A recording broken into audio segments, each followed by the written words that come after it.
This is chapter 34, Environmental Emergencies, and my portion to do was just factors affecting exposures.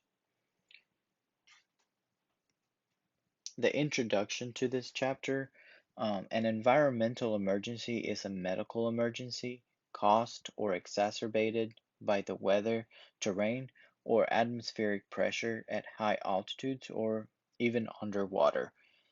These conditions can overwhelm your body's mechanism for regulating temperature, sweating, and the radiation of body heat into the atmosphere. A medical emergency can result in mental status changes, functional changes, and even the possibility of death. In this chapter, we will learn how the body regulates core temperature and how to diagnose and treat hypothermia, frostbite, hyperthermia, desperism injuries. These are just your injuries related with the pressure. Lighting injuries and envenenation caused by stings and bites. Next up, we have some factors affecting your exposure.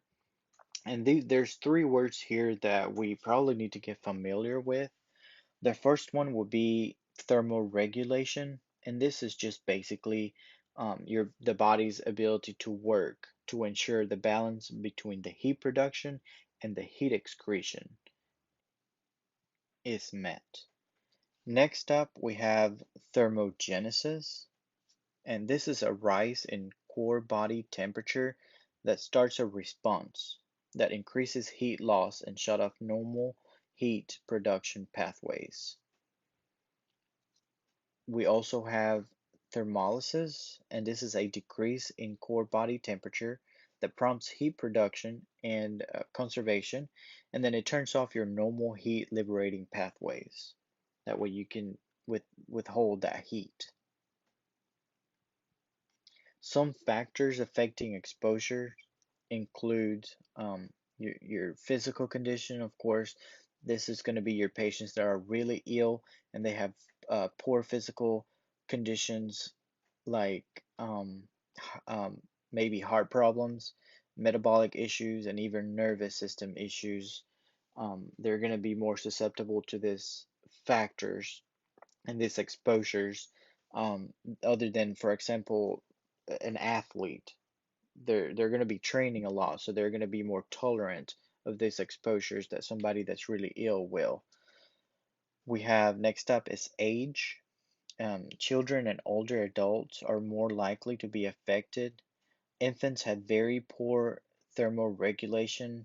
They have no ability to shiver and they won't be creating a lot of heat. That's why they're always wrapped up in blankets so they can conserve the little bit that they have left. And older adults have a lot of loss of subcutaneous tissues as they age. This reduces the amount of insulation that they have, affecting their ability to deal with extreme temperatures. Next up will be nutrition and hydration. This is very important. We need calories to be able to sustain our body and even create energy and heat. And also, we need to be hydrated to be able to survive as well. Next up, we'll have environmental conditions such as temperature, humidity levels, and wind can complicate or even improve depending on where you're at. For example, if you're in a very hot environment, let's say in the desert, and you get a cool breeze, this is going to help you out. But if you get that same cool breeze in somewhere that is really cold, this is not going to be very good to you. It's not going to be beneficial to you. Um, Also, I wanted to talk about this picture that we have in the book. It's a comparison of your hot environment versus your cold environment and what all is occurring internally. So basically, on your hot environment, your hypothalamus is going to be stimulated, and this is going to this is going to make your blood vessels to dilate, and that's going to maximize the heat loss from your skin and then your body's going to start to sweat, and this is going to cause evaporation, cooling of your skin. This is just to help you out, release some of that heat that you have internally. The next one is going to be cold environment. The total opposite is going to be happening. Your hypothalamus is going to be stimulated, and then your blood vessels are going to constrict.